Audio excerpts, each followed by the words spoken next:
And what's on my shirt, you ask? What does it say? Think Differently Academy? As a matter of fact, It does. it does. Oh, I should go get the other shirt. Oh, Because yes. you guys need to see our swag. Yeah, and hopefully some of you guys are new to us. Think Differently Academy's YouTube channel and/or Facebook, whichever place you're catching us, live or Memorex. Wow, am I dating myself with that? Live or archived video. Either way, you're catching us to see for the first time. Hopefully, some of you Think Differently Academy. I'm Bob Hant. This is my wife Polly, and we have this online academy that helps people discover the life and relationships that they've been hoping for. And so we help people overcome issues from their past, issues in the present, and have a certain amount of what we do helping people that have come from a history of abuse in some ways, but also just helping people become more of who they're created to be. So that's a little bit about Think Differently Academy. It's always hard to say because sometimes it takes one of our classes to really get an idea. So you want to show the other shirt? Yes. So I am going to change this design.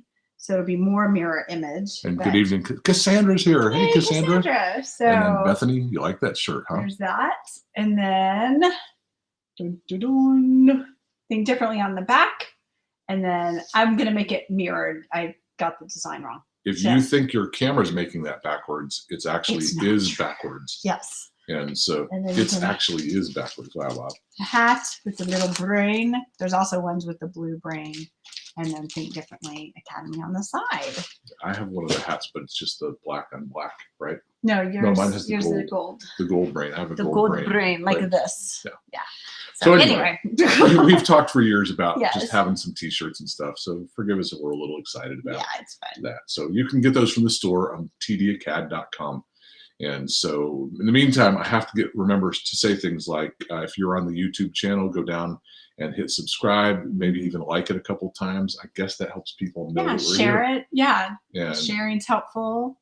Get our classes out there. We would love that. And And we are in the middle or somewhere near the beginning of a series that we started a few weeks back with the idea that with our culture in so much uproar, our hope had been and has been and always will be that there are people in leadership positions that will help our culture resolve conflict, move towards greater mental health, overcome the barriers that are, coming up between people in the divides in our culture, know how to have healthier relationships and know how to have a healthier mind in the midst of some of the most chaotic times I've been aware of in my 59 years of life. Yeah, I said it again. Yeah, that's okay. 59 years of life. And so since we thought that we wanted someone to do it, we thought, well, we're someone. Yeah, let's do it. We should talk about ways that people can have greater mental health, stronger relationships, overcome conflict, recognize and respond to the issues in our culture in a way that brings health instead of disruption. And so we're in the middle of a series called Cultivating Culture. Culture is simply a definition of how things are in a group of people. And it can either happen randomly because of circumstances, or we can intentionally cultivate a culture that we want. And we would advocate for a culture of unity, community, where we celebrate differences, but also work together in our differences, where we learn how to communicate with each other in a way to resolve conflict, to overcome differences, where we work together to build instead of destroy, and where we work together to help everybody become a better version of themselves. So here we are, cultivating culture. Let's see who's come on to say hi. Susan, Indy, Mandy, Jim, Cassandra, yay, Claire, Bethany, I think, let's see her. Yep, and Restream. And India, I like your comment, peacemakers. I've heard the teaching before, and it looks like there's a difference between peacekeepers, who just kind of want to let things go and not stir things up, versus peacemakers, who sometimes you have to kick a little butt to make sure that peace remains. And so sometimes you have to stand firmly for things or fight for some things in order to make peace. And so here we are. That's a great way to say that. So thanks, India. Yeah, on that. That's good. And then, Mandy, yes, we have the power to influence culture and civil, what'd you say? And cultivate. Cultivate culture. Influence and cultivate. I am not wearing my glasses tonight, so I always have to lean forward for the comments, but it might be even a little more so. Yes. So tonight I want to talk about something that's particularly often on my mind these days, and it is the issue of polarization.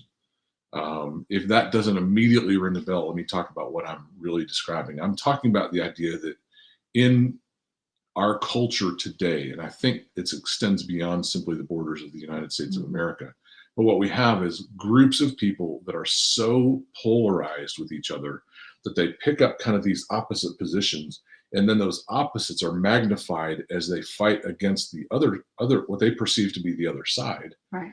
In that fight, what happens is people don't just get more entrenched in their side, they actually get more and more and more distant from each other, and therefore more and more angry at each other, more and more divided. And often, here's what happens, and this is kind of a tenet of marriage and family therapy, which is my training and my degree, is that the harder they work at solutions, the worse things get. One of the things you need to know is when you're working hard at a solution and it makes things worse, then you're operating at the wrong level of the system. Very important thing that I just said. Systems operate in levels. And so think of the kind of the basic organizational system where you've got kind of the bottom level of a pyramid that's a lot of people, and then some people who are oversight over that, and then some people who are oversight over that, where you've got kind of a hierarchical organization. Sometimes the problems at the lowest level of the organization simply are expressions of unresolved problems at the higher level of the organization. And when you try to solve a problem at the lower level, when the problem actually exists up here, you can actually make things worse instead of better because you're applying even sometimes the right solution to the wrong level. So kind of a major tenet of therapy, or at least the way I was trained, is that when you try hard to make a change and things are getting worse, you have to step back and ask yourself the question, am I looking at this too microscopic and not macroscopic enough? And if I can step back and see it in a macroscopic view, then what level of that macroscopic view is where the problem lives? And part of the thing is to truly define a problem as systemic. You have to consider that every part of the system plays a part, and the solutions have to be system-wide, not simply pointed at specific attributes of the system. So anytime we start looking at the polarization of a group of people, or the polarization of a culture, or even the polarization of the human race, we have to consider that when we're trying hard to fix a problem, and think, you don't have to think very hard to think about the various problems that we're facing in our culture right now, right? We're obviously, worldwide, we're all dealing with an issue of a virus, and how people think about that virus and what people consider to be the appropriate solutions to the virus, and how, who people listen to about the appropriate solutions to the virus. And what you see with that one particular example is you see people begin to say, I've heard this, no, I've heard this. And then the battle begins. And as the battle begins, instead of moving towards each other, you see polarization take place. And that polarization is, like I said, they're not just not resolving the problem. They're actually entrenching themselves more deeply in the problem, where the emotions on either side increase, the stuckness of both sides increase, and people, here's what happens. I defend my perspective and I defend my perspective, and neither person is looking to resolve it. They're simply looking to convince the other person. Kind of at the root of polarization then is the failure of both sides to give credibility and listen to the other side as if there's credibility on that side. I always think about, I've said this before in our classes, there's the old saying, two guys walking along opposite sides of the river, and the one guy yells out to the other guy, hey, can you help me get to the other side? And the other guy says, you are on the other side. And I think that illustrates so easily and somewhat cleverly this idea that two different people have two different perspectives. And if you assume that your perspective is the one to view from, everything else is the other. Well, the other, whatever that might be, whether you stand on this side of a mass conversation, or on this side of a vaccine conversation, or on this side of a race conversation, or on this side of a political conversation, or on this side of the political aisle, or on this side of the political aisle, wherever you stand on there, the increasing assumption is that the other side, A, doesn't have a valid stance, and B, we begin to demonize the other side in such a way that rather than look for solutions, we presume and assume that they need to be controlled or informed or educated or changed in some way. And until you change the dynamic, there's not going to be a meaningful change in either side of the dynamic if you don't change the polarity.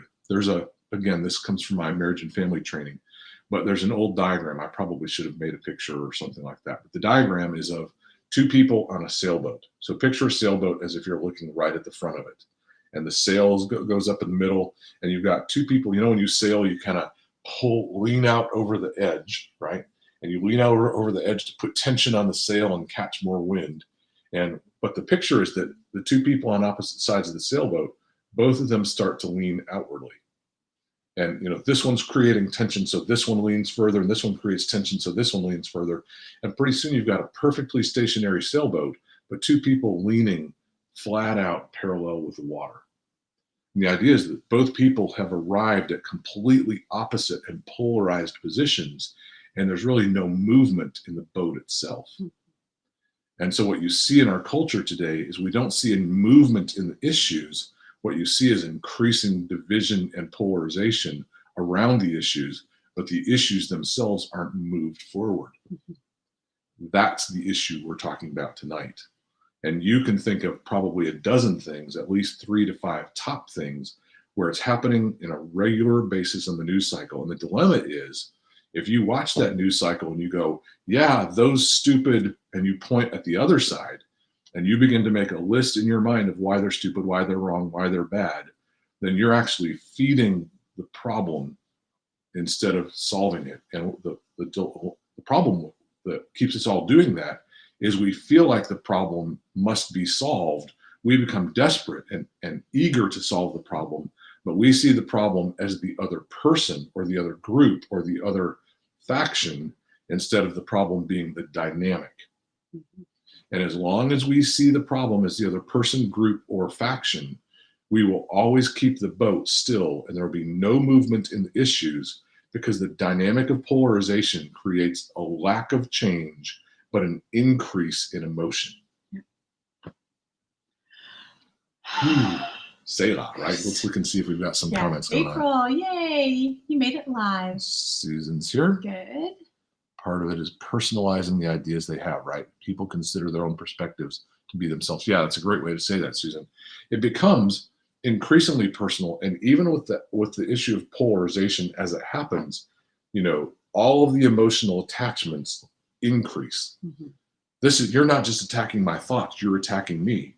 And so I'm going to not attack your thoughts, I'm going to attack you. And if you're not listening to me, you're not just not listening, you're stupid and maybe even bad. And if you're bad, there's no resolving issues with you. We just need to find a way to control you or do away with you or somehow. And so that assignment of personal issues, there's a movement from the issues to the person, and from the person to just kind of the unsolvable character issue, right? And so that's exactly right, Susan. And yeah, April's with us live. Thanks. Yeah, humility is a key part of this. And yeah, it definitely sounds like structures on a big level. So what we're really talking about is that in 2 days, now you can rewind about 30 years and you can see the roots of where we've ended up.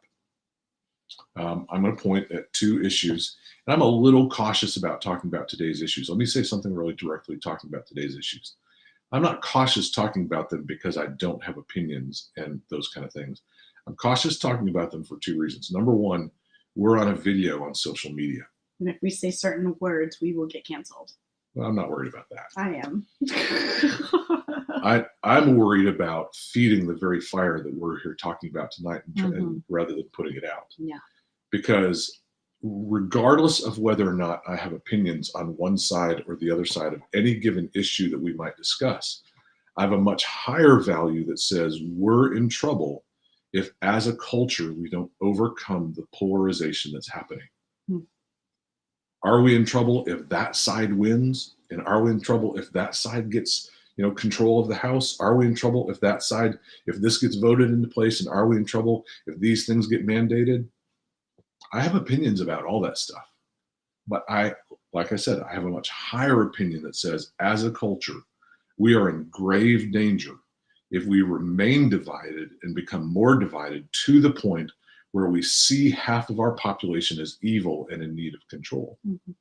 If we come to the place where we see half of our population, whether the country we live in or the world we live in, if we come to the point where we see the other half as evil and needing to be controlled, we have come to a very dangerous place in human history.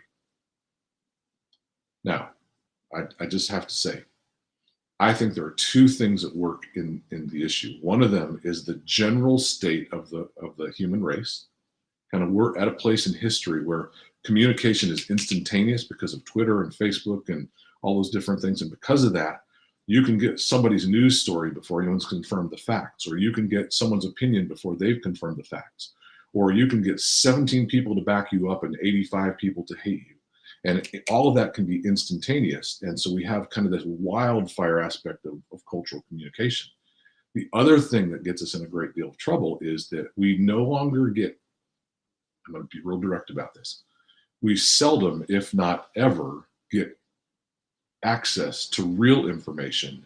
What we get is news cycles.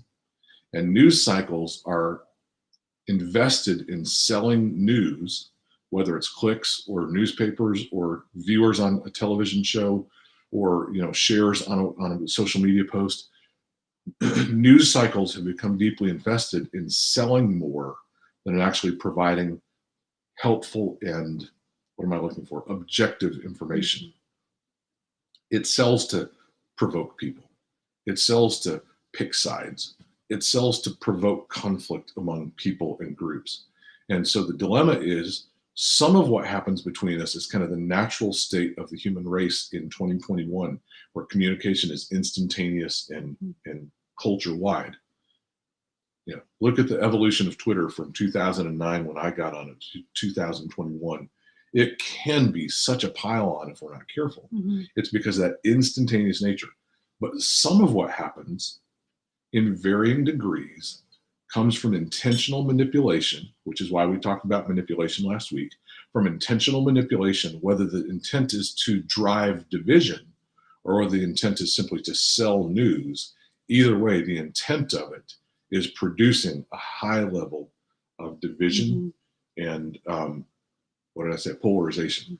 And so part of what we're up against is really recognizing that in the human race, we've got this kind of natural progression of polarization, and we've got an unnatural or a manipulated version of division and polarization, where information, news stories, and even the way news stories are slanted can be designed to provoke fear, anger, and polarization.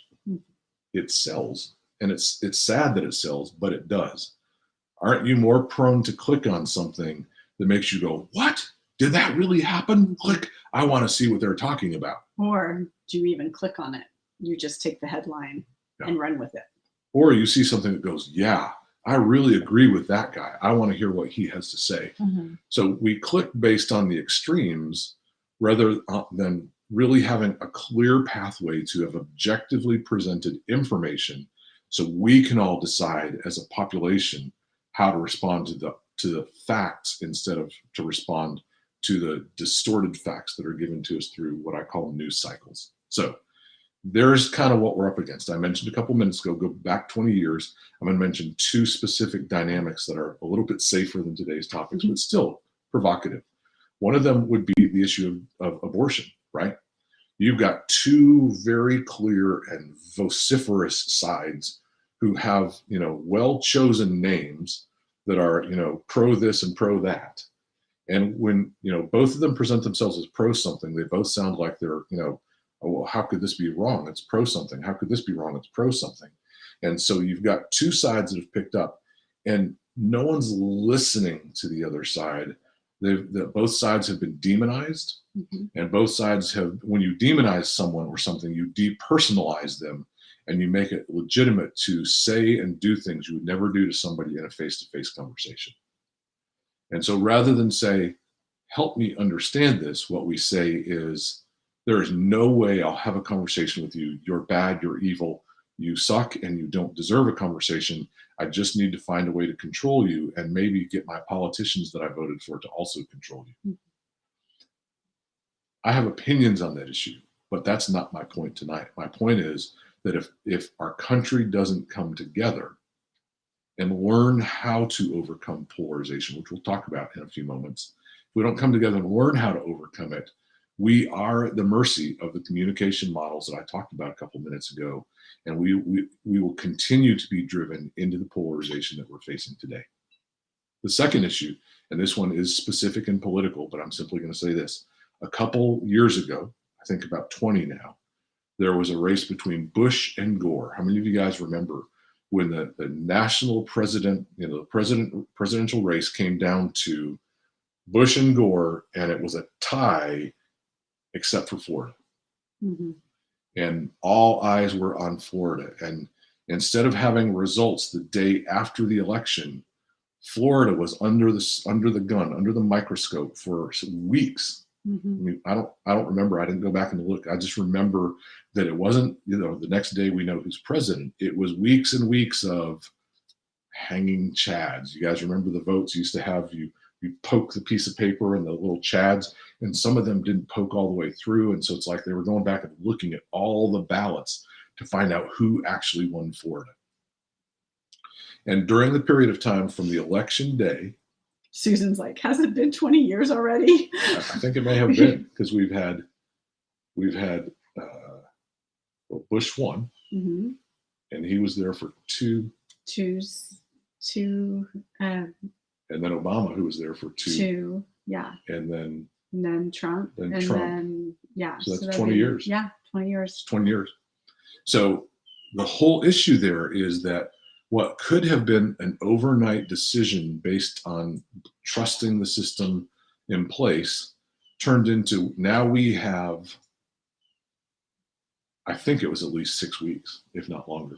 And again, one of you may know off the top of your head, or may be Googling right now, but it was weeks and weeks of looking at Florida, and the tension mounted and the side polarized, and the people chose sides. And as they chose sides, the emotions went high, and both sides are accusing the other of being on the other side of the river, right? Mm-hmm. And by the end of that, when Bush was finally elected as the winner of that, both sides felt like the election process has been tainted. The other side has been demonized. The whole thing, from that point on, I feel like the amplification and polarity has really accelerated in our culture. Mm. I didn't say that to you before class, but yeah, it's interesting because it's also a breakdown in trust. Yes. Which is, yeah. Hanging Chad, you remember them, right, Allison? Mandy says, I remember Gorbachev tear down that wall. Mm-hmm. Going way back there. Yeah. So what do? Here's the thing, the first thing we have to do is we have to decide for ourselves personally. What's more important, me representing fiercely my side, or me representing fiercely the United States of America, the united human race? And well, it's important to unite, to represent my side. And I already know if people are watching this later or now, someone's going to say, there are some things we shouldn't unite around. And I agree with that. Mm-hmm. There are some things that we shouldn't unite around. But one of the things we can unite around is, around every topic, we should treat each other better. Even if I think about the most heinous, evil things that people do, and by the way, as a counselor, sometimes heinous, evil doers sit in my chair mm-hmm. and ask for my help. I have to learn to value them as people, even if I recognize that they've done something incredibly harmful to other people, maybe even people I care about. Mm-hmm. Some point we have to decide, is it more important for me to represent my side, or is it more important for me to learn how to see people as people, even when I believe something differently? Here's what happens is leaders, politicians primarily, but also spiritual leaders, I should use the term religious leaders, because not all religious leaders what I consider to be spiritual leaders. That's a bias of mine that I think some religious leaders are just managers, and don't manage anything spiritually at all. And so, just to say, people who are in positions of influence often will look and say, there's this terrible divide in our country, and if only the other side would come around, because our side is righteous, our side is holy, our side is safer, our side is pro this, our side is pro that. But they come in and thinking they're going to solve the problem, they pick a side and they fight for it. Listen, I have friends who believe differently than me. And it's interesting because these days, a lot of my friends don't talk about what they believe. And that's part of the concern I have. I used to know which of my friends believed differently than me because we would talk and the differences would come up. But today, the intensity of that has become so great that people are afraid to talk. I read somewhere that 60 to 70% of Americans are afraid to talk about their political beliefs publicly. Now, I don't know if that's true. I read it somewhere. I didn't go back. Right, it was a tweet, but it seemed to quote research. And quite honestly, I think it might even be higher than that. Yeah. People are afraid, just like Polly said a minute ago, we talk about certain topics, we might get canceled. I feel pretty confident that we can talk about topics in such a way that we're presenting what we're presenting, regardless of what topic we talk about, is how do we move towards resolution, not how can Bob convince you of my agenda. I truly have sides in some of the big issues of today. I have opinions about some of the big issues of today. But the likelihood you'll hear me present my side in one of these classes is pretty slim. Yeah. I started to say a minute ago, partly because we're on social media and there's no opportunity for two-way dialogue. And these days, people's opinions and feelings are so charged that if you want to know how I stand, I would rather be in a room with you where we both have a cup of coffee and we have time together to hear each other. Social media doesn't provide that. And so based on that, you'll almost never see me present an opinion on social media, not because I'm afraid, but because I feel it only stokes the fires. Now, I present my opinion about abuse dynamics, right, but that's also a professional understanding of something. As a licensed marriage and family therapist, I have a professional opinion as well as some experience and observation that I think it helps people to recognize the dynamics of abuse. But when it comes to the major issues of today, get me in a room. I'm happy to tell you where I stand. Put me on social media. I'm not going to pour more gasoline on the fire. It's not that I'm afraid to speak my opinion. I don't want to pour gasoline on a fire. And I think that's part of the whole understanding of what we've been talking about as well is I don't know if you're about to get to the solution aspect of this conversation, but we can't have these conversations on social media. No, social media is set up to polarize. Yes. And so to use social media to stand for your agenda is just pouring gasoline on the fire. Now, listen, I know people have to stand up for what they believe, but I think there is what I said a second ago, there's a higher thing that I believe, and that is that people need to learn the process of overcoming conflict, not simply throwing bombs at each other. Right. So one of the first things in terms of the solution, what we've said so far is important. That is, number one, recognize that just standing for your side of the problem will not solve the issue of polarization. It will increase and inflame polarity. Number two, recognize that listening to the other side is the first step. And here's the thing. I'm not saying even validate the other side. I'm saying genuinely listening. By the time we've polarized, what happens is we think we know what they believe. We think we know what their motive is. We think we know. And by the way, how many of you who are watching or listening have heard somebody judge you for your beliefs and you go, that's not what I believe. Right. Well, aren't you a blank, blank, blank? Because all blank blanks believe that. And you go, well, that's not really, I'm a little more nuanced than that. Like I'm not as simple as you want me to be. And so what happens is the judgments we hold when we're polarized keep us from being willing to have the conversation because it drives us further apart. The willingness to listen says, what if I'm wrong about them? Mm-hmm. What if I'm wrong about their motive? What if I'm wrong about why they hold the position they hold? What if they don't hold that position because they, eat babies and drink blood? What if they hold that position because of some things they've heard that if I'd heard those things too, I might actually have different thoughts than I have. Mm-hmm. Well, I'll never hear them if I shut off my mind to those things. Mm-hmm. So the willingness to listen. What am I on the third thing? The third thing is we've got to understand that the way that we talk about it has got to be different than me versus you. Mm-hmm. The way we talk about it has to be, I wonder what value the other person can both, who they have as a person, the value as a person, but also what value can they bring to the conversation that if I only maintained my judgment, I would never know. Yeah. You heard me say last week when I talked about manipulation, you'll often hear me say this on social media, is that if you have anger or fear or hatred towards a group or a person or a group that you've never had conversation with, then you've already been affected by propaganda. The way to overcome propaganda is to actually have conversations where you look to discover whether or not the other person is actually the terrible human being that you've been told they are.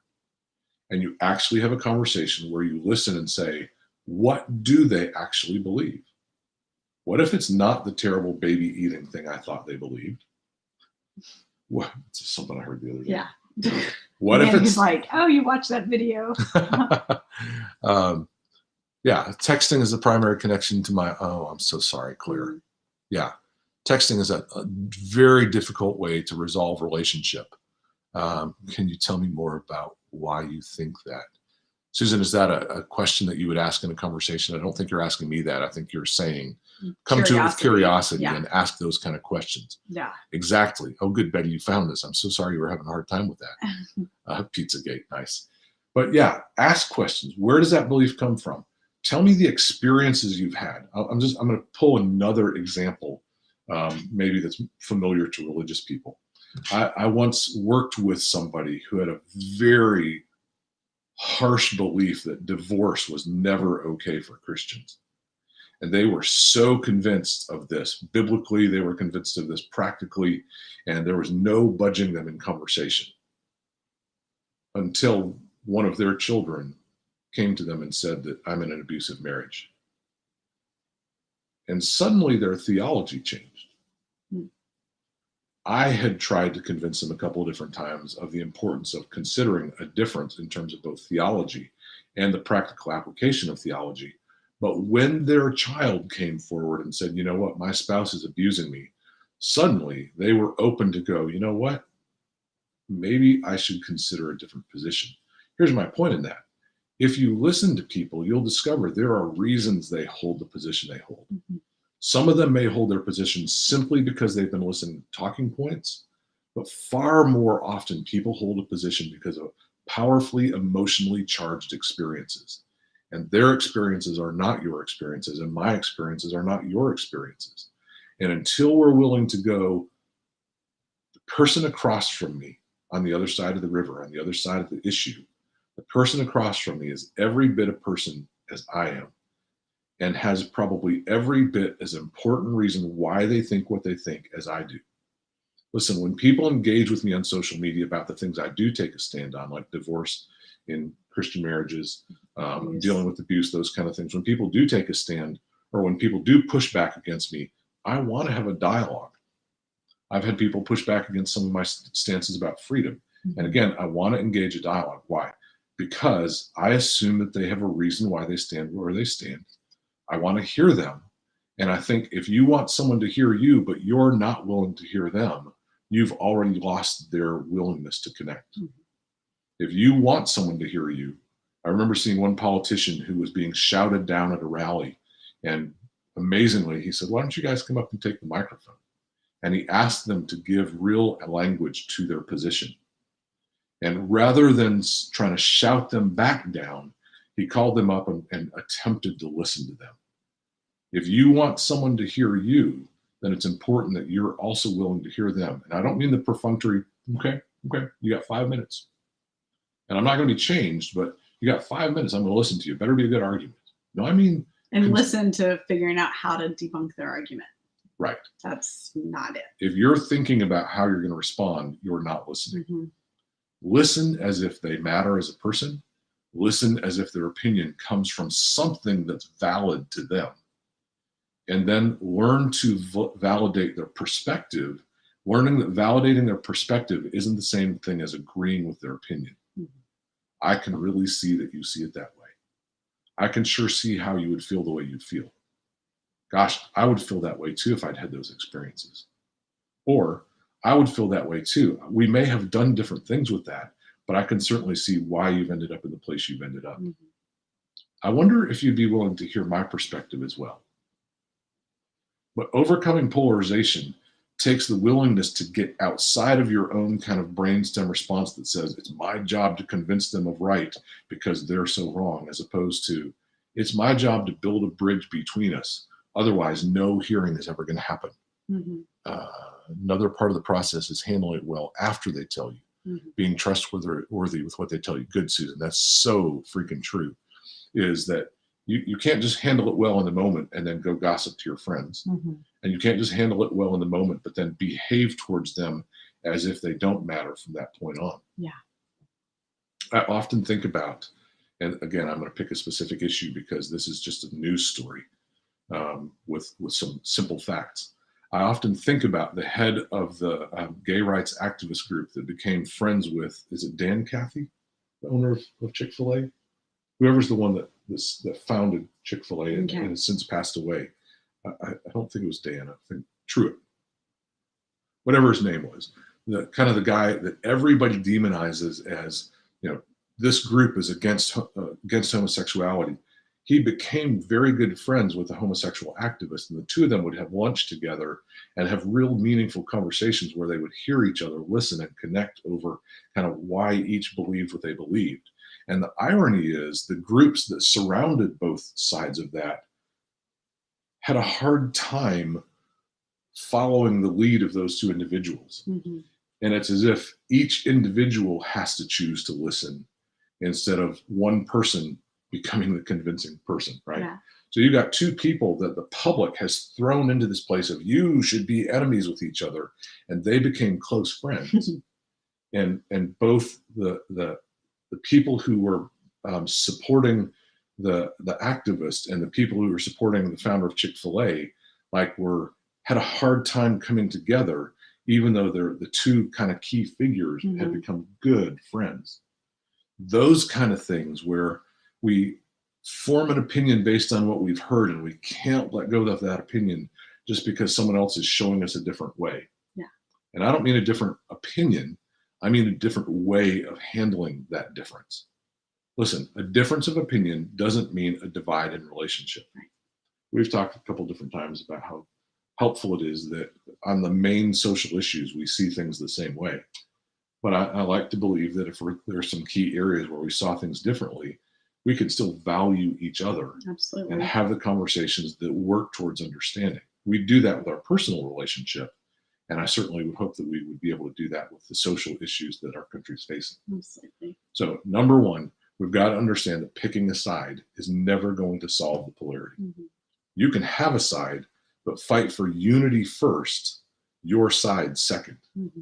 And sometimes to fight for unity, you have to be able to put your side in your back pocket while you learn how to build a bridge to people on the other side. Number two, listen. Not just pretend to listen, but genuinely listen. Mm-hmm. Recognize that validating someone's experience, that's number three, validating someone's experience isn't the same thing as agreeing with their position. Number four, recognize that emotions can keep us blinded from the reality of the information that someone's talking about. Last week, we talked about manipulation being something that was high emotion, low information. And we need to be able to set our emotions down for enough time to sit down with the person or persons we're polarized with and say, let's exchange information. Let's not let other people inflame or enrage our emotions. Mm-hmm. Let's exchange information. Why do you believe what you believe? Help me see what you see. Help me understand your experiences. So somewhere on the list, I lost count of where we were, is develop empathy. that would be 5. Number 5, develop empathy. Empathy says, I genuinely can feel what you're feeling. I know a lot of people who believe differently than I, and I can see they're in pain, and I can see they're afraid, and I can see they're angry. I can disagree with their perspective, but I very much want to help them not be in so much pain. And the way for me to get them there isn't going to be to show them the wisdom of my perspective, but rather to join them in their pain and join them in their frustration. And as we learn to do those things that are building connection instead of building polarity, those steps of building connection can naturally overcome the polarities. Look, we, as a culture, we have differences. It's why we are a democratic republic. Is that the right term? Mm-hmm. It's why we have representatives who are supposed to represent their constituents so that our differences can be sorted out through the process of letting our elected officials solve those differences. I know. They're not necessarily always doing that. But then we have to learn how to hold them accountable to get them to do that, because in the end, we are designed to have the power to change who our elected officials are. And when we do that, what we've got to understand is it's not about one side or the other. It's about the ideas that can bring health and change. And one of those ideas is that we can't fight each other in polarity. We have to be able to hear the value of each other's parts. And when we can, come to a consensus. And when we can't, at least come to unity and work with these power structures that are designed. Yes. So I hope I've said it all. This gets to be continued next week. Yeah, next week we're going to talk. Okay. Sorry, didn't mean to interrupt. No, you're good. You sure? Yeah, it's your title. I want to hear you. So I want to make sure I'm listening. Oh gosh. I'm making secret judgments right now. So. Well, I'm happy to hear where you're coming from. No, I'm fine. Next week we're going to talk about conflict resolution. This week I wanted to talk specifically about the triangular issue of polarity. And polarization is there's two sides that are polarized, and there's someone or something or a process or a system that keeps them polarized from each other. What if the two sides fought the system instead of the two sides fighting each other and ignoring the fact that the system had actually set them up to be at odds with each other? See, when we define something as systemic, we can't fight the other side. We have to fight the system. And we are all part of the system. Part of the definition of the word systemic is that it involves all the people in the process. We must all fight by coming together, not by opposing one another. And so that in mind, next week we're going to talk about the process of resolving conflict between people or groups and talk about the ways to do that. But this week I wanted you to kind of see the big roadmap of when things get polarized. Let's look real quick. Diminished our ability to listen for sure, Betty. Everyone deserves dignity and respect. Yes, absolutely. Be honest with me. Yeah. Stuff like this that makes me want to be a hit woman. Replying, okay. Okay. Good. Looking to see if there's questions we missed. There was a question. Go ahead. Go ahead. You go. No, there's a question, a couple of questions up here. Good comments, you guys. Thanks for commenting tonight. Yeah, we love the way you guys engage. Yeah. To be able to do this in a live form, like a Zoom or in TV CAD, thinking it would be good to see, hear, learn. So the role playing, how to have a healthy conversation. And we do some role playing, like with relational connection and things like that. It's always on the same kind of idea and thought process, but it's not specific to what we are talking about tonight with like the world issues. But actually next week we'll demonstrate for you guys how to resolve a conflict. Let's see here. There is a question in here that I saw about the news and trying to find it. How do we persuade the news media outlets to turn back to publishing information that we can then study and judge for ourselves? What is the answer? Yeah, I think one of the difficulties with that, Allison, the easiest answer to that question is we stop consuming what they're giving us. We not only vote at the polls, but we vote with our money and we vote with our attention. And I think we have to stop giving attention to the sensationalism. We have to stop giving clicks to the headline that's like, I get certain emails and things like that are all clickbait. And I've just completely stopped responding to anything that feels like clickbait. The other thing I mentioned a while back that I go to several different news sources. And rather than pick one news source as my primary source, I pick one that represents the left, one that represents the right. I pick some that represent international interests. I actually look at several international news sources simply because even here within within the United States of America, we have kind of a limited perspective that's kind of America-centric. And so, to read BBC or to read the Jerusalem Post or even Al Jazeera or what's the other one that I read sometimes, but to read some international news sources. But so the point would be to stop feeding the beast, and that is clickbait, and that is, stop consuming the YouTube videos that are sensationalist and those kind of things. They give us what we ask for. And we have to, as a people, start asking for unity, both by behavior and by consumerism. So it's a great question, Allison. It would take a real movement of people to do that, because really they're simply giving us what we've asked for. That sensationalism says people have clicked on it before. Let's do more of it. People respond to, news stories that are controversial. Let's do more of those. I quoted several classes ago that the study that said in America, 87% of the stories are negatively focused, whereas outside of the United States of America, regarding especially the coronavirus, most of the stories are kind of 87% bad news, whereas outside the United States, if you do an analysis of the news, it's about a 50-50 bad news and good news. And so it's that research says that American news outlets, at least, have learned that people consume bad news more than they do good news. Right. But we have to be the ones to change that. Yeah. So awesome. Okay. Yep. Just turn them off. Yep. Lynn, M for immature folks only. I love that. Nice. Thanks for joining us tonight. And Diane, thank you guys. Lisa, awesome.